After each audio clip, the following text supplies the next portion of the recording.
Greetings. Thanks for tuning in.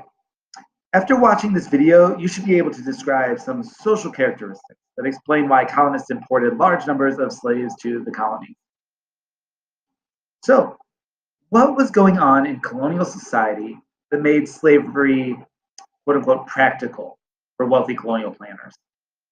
Well, cash crops like tobacco were not only making people a lot of money, but these crops were actually stabilizing some of the British colonies. Jamestown, for example, didn't even initially look like it could survive. The vast majority of Jamestown's first residents died from disease and malnutrition. It wasn't really a place you'd want to go. But while you might starve, get terribly sick, or massacred by the Indians, like colonists did in 1622, the existence of cash crops and the potential for wealth that came with them made people think, well, I might get sick, I might starve, might get slaughtered, but I can grow this really valuable leaf. So yeah, I think I'll risk it. And they did. The problem with growing cash crops is that there needs to be a large labor force to meet the demand. So the first thought was to bring indentured servants. Between 1607 and 1676, indentured servants were people who agreed to work for a certain amount of time without pay, 4 or 5 years or more, to essentially work off their trip across the Atlantic and their room and board in the colonies.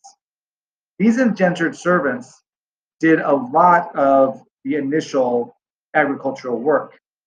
So why didn't the colonists use indentured servants throughout the colonial period? Why did they switch to African slaves? Well, in 1676, there was this big rebellion, Bacon's Rebellion, that was a result of tension that grew between the poor indentured servants and the wealthy genteel planters.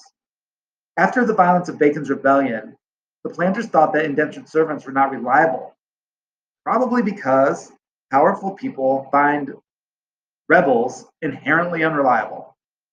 And the wealthy planters thought African slaves might be a safer labor option. Well, you might be thinking, what about the Indians? Why transport Africans across the oceans when there are Indians that might be motivated to work on plantations for one reason or another?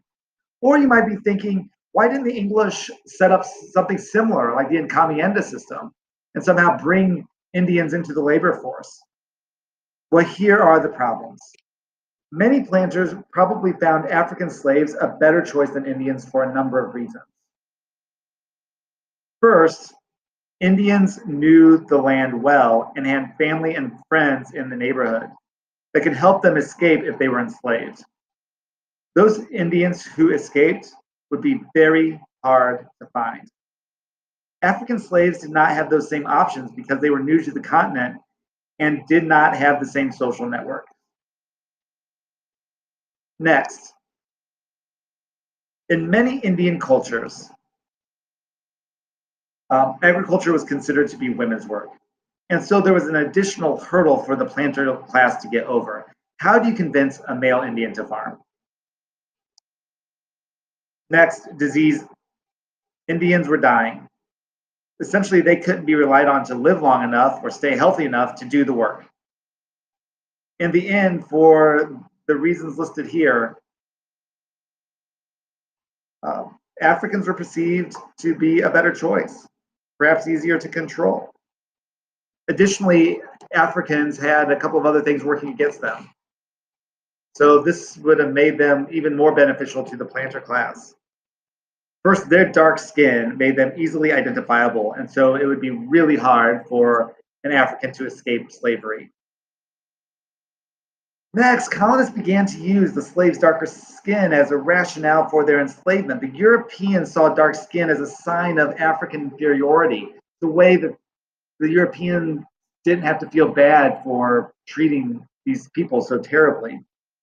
Next, there was a lot of poor colonists that didn't own slaves and probably wouldn't own slaves for their entire lives. But even these poor people supported slavery because they hoped, perhaps naively, that one day they would become that wealthy slave owner. Finally, the presence of slaves made the poor people feel better about themselves. They were probably thinking, well, at least I'm more important and have more rights than those slaves. So now that you've seen this video, you should be able to talk about some social practice that explains why slavery grew in the British colonies. Thanks for watching.